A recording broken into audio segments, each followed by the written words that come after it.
नमस्कार, मैं मृत्युंजय कुमार झा और अगले आधे घंटे तक कमोडिटी मार्केट पर सबसे बड़ी कवरेज जारी है। और आज हम बात करेंगे गोल्ड की, क्योंकि गोल्ड ने इतिहास रचा है और पहली बार 10 ग्राम सोने का भाव 60,000 के ऊपर गया है। और आज MCX पर 10 ग्राम सोने का भाव 60,550 के ऊपर चला गया था इंट्राडे में। उसके बाद हल्की गिरावट आई है, लेकिन मार्केट ने इतिहास रचा है और ग्लोबल मार्केट में भाव $2,000 के ऊपर चला गया है। इसी पर देखिए हमारी खास पेशकश, गजब की चाल 60 के पार।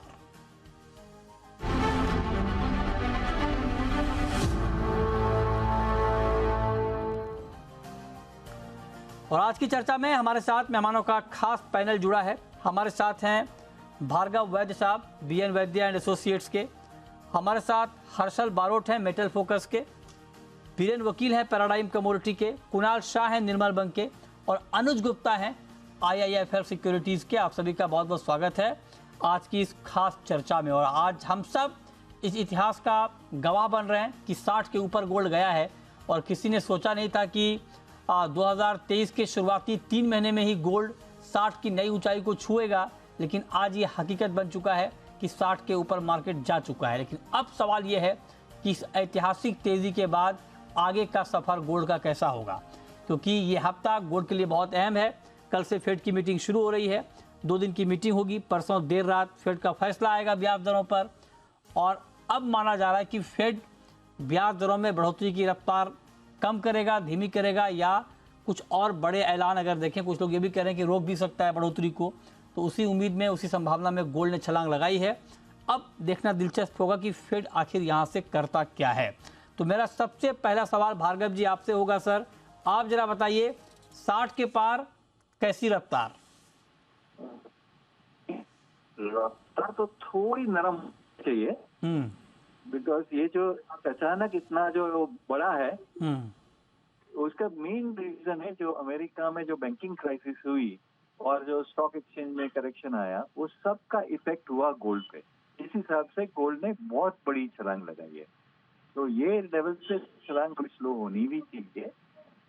इस हिसाब से हमने जो एक्सपेक्ट किया था उससे बहुत ज्यादा गया है। आ सकता है अबाउट $50 का इंटरनेशनल मार्केट में, मगर मंदी है नहीं। हम आपके प्रोग्राम में ही बात कर रहे थे आई थिंक 10 दिन पहले कि भाई ये लेवल दिख जाएंगे, मगर इतनी फास्ट आएगा वो हमें किसी को अंदाजा नहीं था।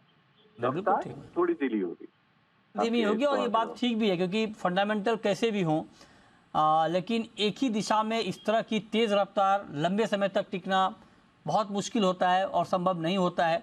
और जब ऐसा होता है तो आप इस बात की संभावना को भी नहीं नकार सकते कि मार्केट कई बार इस तरह की रफ्तार के बाद उल्टा भी है, पलटा भी है, करेक्शन भी आया है, जो मार्केट की एक स्वाभाविक चाल भी है।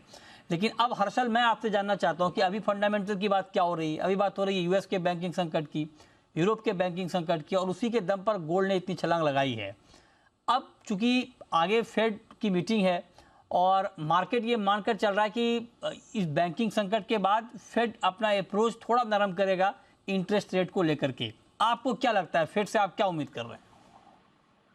देखिए मृत्युंजय, फिलहाल जो मार्केट में एक्सपेक्टेशन है वो एक्चुअली जो सबसे ज्यादा गोल्ड को ड्राइव कर रही है वो ये है कि फेड फंड फ्यूचर्स जो है 4 रेट कट प्राइस इन कर रहे हैं सेकेंड हाफ ऑफ इस साल के। तो आई थिंक ये जो है बहुत बड़ी चेंज है सिर्फ 10 दिनों में मार्केट के एक्सपेक्टेशन को देखे। तो स्वाभाविक है कि अभी जो है थोड़ा मार्केट में एक बहुत ज्यादा अनसर्टेनिटी है, थोड़ा पैनिक है। प्राइस में भी जो है एक एकदम शॉर्ट स्क्वीज की जो इफेक्ट है वो देखने मिले, क्योंकि जो यूनिडायरेक्शनल मूव है। तो कहीं ना कहीं अभी सेंटिमेंट मार्केट में इस तरह का है कि इन्वेस्टर्स एकदम वर्स्ट के सिनेरियो अज्यूम कर रहे हैं।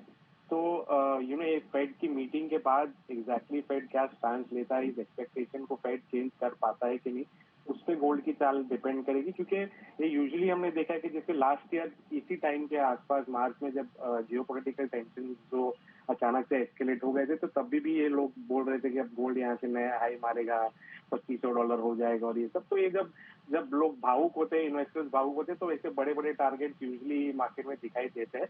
बट एक बार मार्केट सेटल कर जाता है, थोड़ी चीजें नॉर्मलाइज हो जाती है, तो फिर मार्केट ऑफिस फंडामेंटल्स पे आ जाता है। तो फिलहाल प्योरली सेंटिमेंट ड्रिवन ट्रेड है गोल्ड में। तो आई थिंक फंडामेंटल्स इस पॉइंट पे इतना मैटर नहीं करते हैं। आई थिंक थोड़ा सेटल हो जाएगा मार्केट, फिर फंडामेंटल्स पे मार्केट ट्रेड करेगा। अच्छा ठीक है, तो ये आपकी राय हो गई।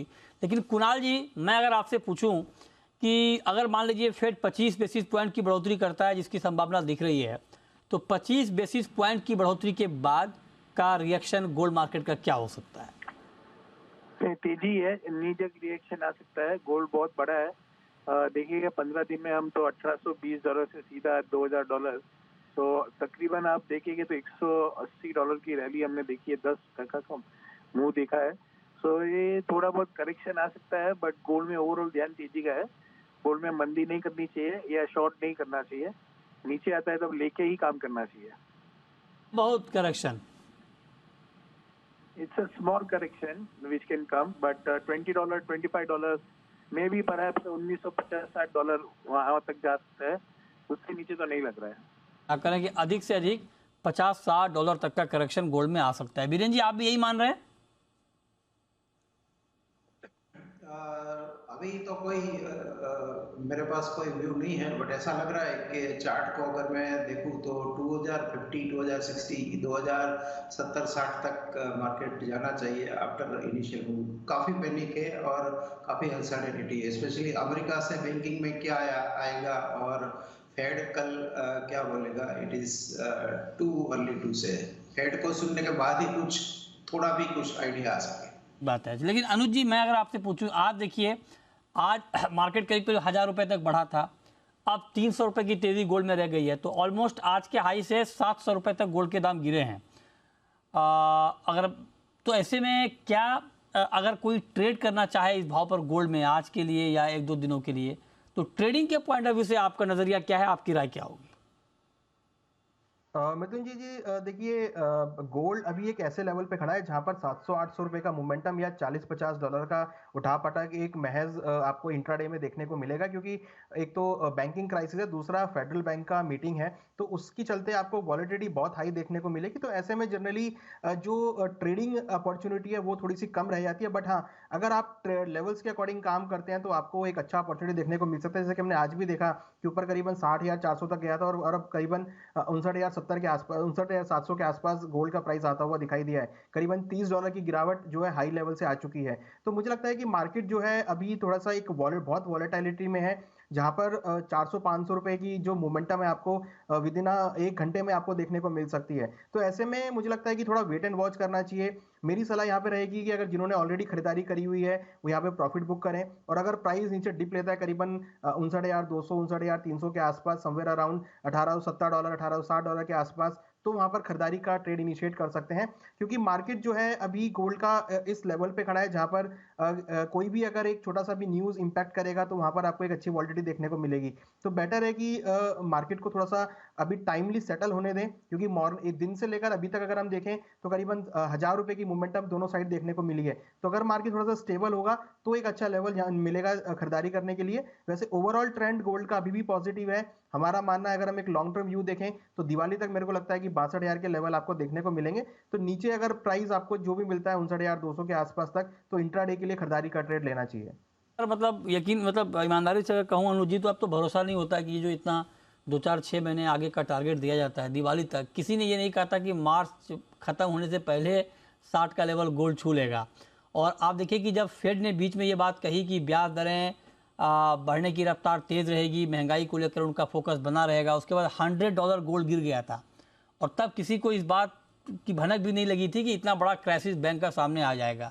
तो पता नहीं, जो 62 की बात हम लोग कर रहे हैं, 2-3 बैंकों से और ऐसी खबर आ जाए तो पता चला अगले हफ्ते आपको 62 दिख जाए, आज 60 दिख जाएगा। इसकी संभावना कितनी थी पहले? बिल्कुल नहीं। 2 दिन में 2,500 रुपये दाम बढ़ गए गोल्ड के, तो 2 दिन में बढ़ गए तो अगले 2 दिन में और बढ़ सकते हैं। जी अनुज जी, हम 58,000 को हम टारगेट कर रहे थे कि मार्च तक आपको देखने को मिलेगा, जो कि फरवरी में ही आ गया था। बट हम भी एक्सपेक्ट नहीं कर रहे थे कि जो 60,000 का लेवल है वो मार्च खत्म होने से पहले आ जाएगा। हम 60,000 का टारगेट जो है दिवाली तक, हम आपके चैनल के थ्रू हमने बोला था कि 60,000 का टारगेट जो है दिवाली तक रहेगा। बट अनफॉर्चुनेटली जो टारगेट है वो मार्च खत्म होने से पहले ही आ गया। तो कहीं ना कहीं इतनी ज्यादा वॉलिटिलिटी है जो कि हमें भी देखने में लग रहा है कि 60,000 का लेवल जो हम दिवाली तक लिखते आ रहे थे रिपोर्ट्स में, या हम आपके चैनल के थ्रू कहते आ रहे थे, वो अब बहुत जल्दी यहाँ पे अचीव हो गया है। तो इसलिए वॉलिटिलिटी 1000 रुपए की वॉलिटिलिटी या 50-60 डॉलर की वॉलिटिलिटी इंटरनेशनल मार्केट में मुझे लगता नहीं है कि इस लेवल पर अगर गोल्ड के लिए कोई बड़ी बात है। कुछ भी अगर ट्रिगर होगा तो आपको 50-60 डॉलर की मोमेंटम देखने को मिलेगा। और सबसे बड़ी बात, जो जिस दिन अब ये फेडरल बैंक के नतीजे आएंगे उस दिन आपको, मुझे एक्सपेक्ट लग रहा है कि 50 से लेकर 100 डॉलर की मोमेंटम आपको इंस्टेंट देखने को मिलेगी। तो उसके लिए भी हमको यहाँ पे प्रिपेयर रहना पड़ेगा। एग्जैक्टली, बिल्कुल ठीक बात है। मार्केट बहुत वोलेटाइल है और किसी भी तरफ के एक्शन के लिए आपको तैयार रहना पड़ेगा। लेकिन भार्गव जी, अगर मैं आपसे एक सवाल थोड़ा लंबे नजरिए से पूछूँ ना, कि अब जिस तरह की घटना हो रही है ग्लोबली, उसमें बहुत लॉन्ग टर्म व्यू का मतलब रह नहीं जाता, लेकिन फिर भी हमारा काम है एनालिसिस करना। मैं आपको एक सिनेरियो देता हूँ कि मान लीजिए अगर ऐसा होता है तो सबके हित में होगा। अगर ये बैंकिंग का संकट बहुत नहीं बढ़ता है, ये 2-3 बैंकों तक सिमट के रह जाता है, अगर हम पॉजिटिव सोच रहे हैं बहुत ज़्यादा, तब हालांकि हालात बहुत ठीक है नहीं, लेकिन फिर भी मान लीजिए अगर ऐसा होता है कि बैंकिंग का संकट और नहीं गहराता है, नहीं बढ़ता है, और फेड धीरे धीरे ही सही ब्याज दरें बढ़ाता रहे, क्योंकि महंगाई अभी भी 6% पर है, जो कि फेड के टारगेट से 3 गुना ज़्यादा है, तब क्या आपको लगता है कि कोई बड़ा करेक्शन भी हम गोल्ड में देख पाएंगे? नहीं, मैं बड़ा करेक्शन नहीं एक्सपेक्ट करता हूँ। आप जो कह रहे हैं उसमें एक बैंक कोई ना भी उठे तो भी हम यही कहेंगे कि भाई लोगों का बैंकिंग सिस्टम पे बहुत ज़्यादा भरोसा हो गया और गोल्ड पे बिल्कुल नहीं। तो हर एक पोर्टफोलियो में जो गोल्ड का एलोकेशन पहले जो रहता होगा, वो आई थिंक हर एक आदमी ने शायद डबल कर दिया होगा। पहले जिस आदमी ने 2% रखा होगा वो अभी 4% रखता होगा, जो 10 होगा वो शायद 20 का सोच रहा होगा, क्योंकि एक टाइम टेस्टेड जो एक गारंटी रहती वो है। और कोई भी एक भी ऐसा पहलू नहीं है कि जो बोल रहा है कि गोल्ड नीचे आ सकता है। आप बोले मुझे इन्फ्लेशन 2% हो जाएगा 1-3 महीने में अमेरिका में, तो मैं एक बड़ा करेक्शन एक्सपेक्ट करता हूँ, बाकी नहीं है, जो प्रैक्टिकली है ही नहीं। यानी not expecting any major correction the way you are using the word major, यानी मेजर मींस मोर देन $200। आप कह रहे हैं कि कोई बड़ा करेक्शन आने की संभावना इसलिए नहीं दिख रही है कि हालात वैसे हैं नहीं। अब हर्षल, मैं आपसे एक बात पूछना चाहता हूं कि ठीक है, भार्गव जी ने ये बात कही, लेकिन मैं आपसे जानना चाहता हूं, क्योंकि बैंकिंग का संकट कोई छोटा मोटा संकट है नहीं, और ये संकट आगे बढ़ने की आशंका है। इस बात को लेकर लोग बहुत ज़्यादा चर्चा कर रहे हैं इस वक्त। आप देखिए कि फ्राइडे को जो रीजनल बैंक का इंडेक्स होता है यूएस का, वो 5-6% गिर गया। ये इंडिकेशन भी ठीक नहीं है। अगर ये संकट बढ़ता है और मंदी वाली बात और पुख्ता होती है, तब गोल्ड की चाल आप क्या देख रहे हैं? क्या इससे भी तेज रफ्तार? देखिए मृत्युंजय, जब ऐसी क्राइसिस होती है तो ऑफ कोर्स रफ्तार का तो एक गैस होगा कि कितनी तेज रफ्तार होगी गोल्ड की। बट अज्यूमिंग कि ये ज्यादा एस्केलेट होता है तो डेफिनेटली मार्केट में जो है इंटरनेशनल मार्केट में भी न्यू हाइज तो हमें देखने मिल ही सकते हैं, क्योंकि फिर टेक्निकल ट्रिगर्स भी आ जाते हैं मार्केट में। लेकिन आपने जिसका पहले बात की उसका मैं आपको एक एंगल बताना चाहता हूँ कि शायद फेड अगर, क्योंकि अभी क्राइसिस चल रही है, फिलहाल सेंटिमेंट खराब है और फेड शायद रेट हाइक नहीं करे या स्टॉप हो जाए या रेट कट भी करे शॉर्ट टर्म में, लेकिन अगर इस वजह से इन्फ्लेशन जो है वापस तेजी से आज से 6 महीने बाद या 1 साल बाद अगर इन्फ्लेशन वापस तेजी से बढ़ने लग जाता है, तो वो सिनेरियो मुझे लगता है ग्लोबल मार्केट के लिए सबसे ज्यादा डेंजरस है, क्योंकि हमने 1970s में होते हुए देखा है कि फिर इन्फ्लेशन डबल पेस से बढ़ा और फिर फेड को बहुत ज्यादा पेस से रेट हाइक करनी पड़ी, जो है अल्टीमेटली एकदम बहुत डीप रिसेशन में रिजल्ट हुआ। तो आई थिंक ये सिनेरियो जो है, अगर फेड को इस प्रेशर की वजह से अगर वो रेट हाइक नहीं कर पा रहा है, तो आई थिंक एक बहुत बड़ा रिस्क ये इमर्ज हो रहा है कि फिर इन्फ्लेशन जो है आज से 6 महीने बाद 9 महीने बाद आपको बहुत ज्यादा तेजी से वापस आता हुआ मिले, जो सिनेरियो पूरे ग्लोबल मार्केट के लिए बहुत ज्यादा खराब हो सकता है। बात यस, ये एक अलग पक्ष है, और इसको कुणाल जी मैं आपसे और थोड़ा डिटेल में ये पूछना चाहता हूँ, क्योंकि देखिए दोनों हाथ में लड्डू है एक तरह से गोल्ड का देखा जाए।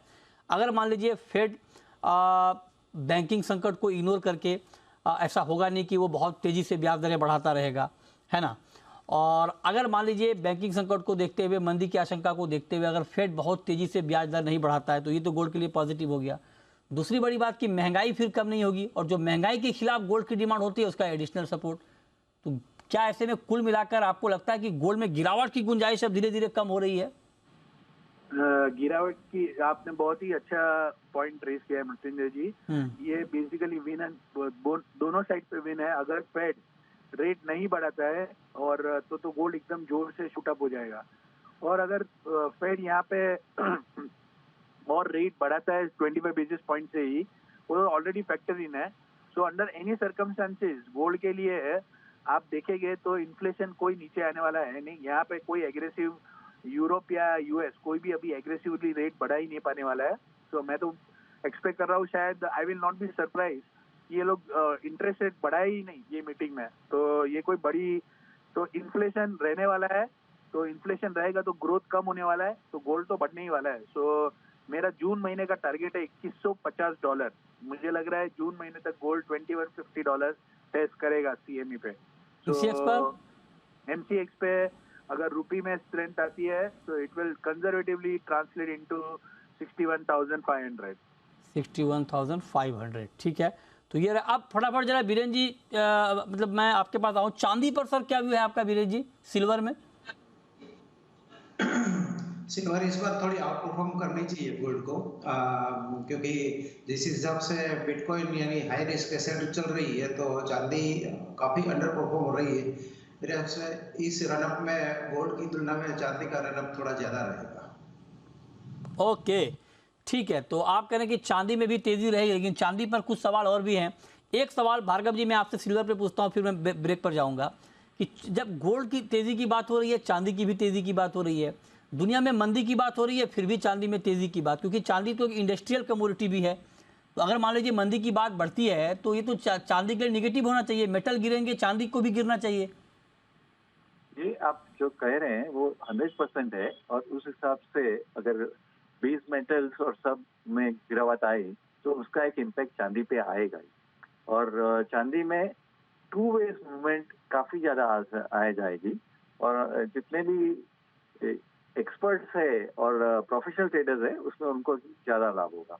एक स्मॉल टाइम इन्वेस्टर हमेशा चांदी में खेलने में in this very volatile season environment घुमाएगा ही। तो चांदी में टू वे मूवमेंट 100% पॉसिबल।